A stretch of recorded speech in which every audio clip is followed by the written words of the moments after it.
Parole de Dieu, prière du matin. Seigneur Dieu vint à Jonas une seconde fois. Dieu était prêt à relever Jonas de sa désobéissance et à lui donner une nouvelle occasion de le servir. Nous voyons cette même attitude à l'égard de l'apôtre Pierre, qui avait misérablement failli.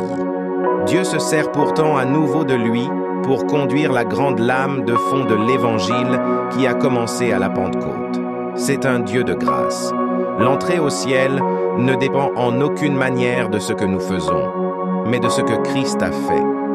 Un chrétien est grand par ce qu'il reçoit de la part de Dieu, non pas par ce qu'il donne aux autres. Nous ne sommes pas élevés par ce que nous arrivons au saisir.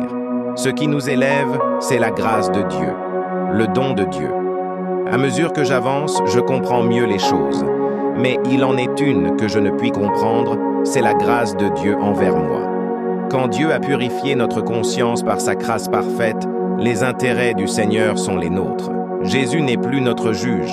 Elle a ôté nos péchés, il nous a unis à lui, il a pris notre cause en main. Nous ne voyons plus en lui un juge, mais un ami.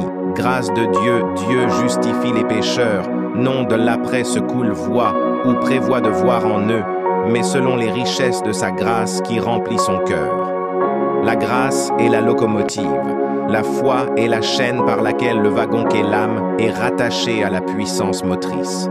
Jésus n'a rien dont l'I ne veuille se servir pour le salut d'un pécheur, et il n'est rien dont il ne veuille lui faire part selon les richesses de sa grâce.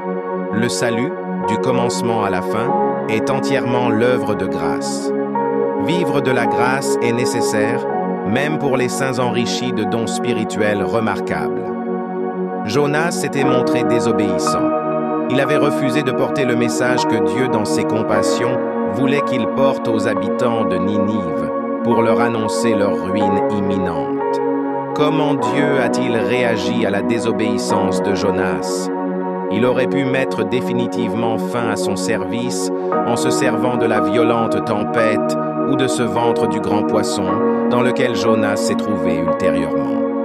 Mais notre Dieu est un Dieu qui pardonne, et nous lisons « nous sauve » à une iori certaine, éternéine. Une foi mise à l'épreuve est une foi fortifiée. La foi a toujours raison.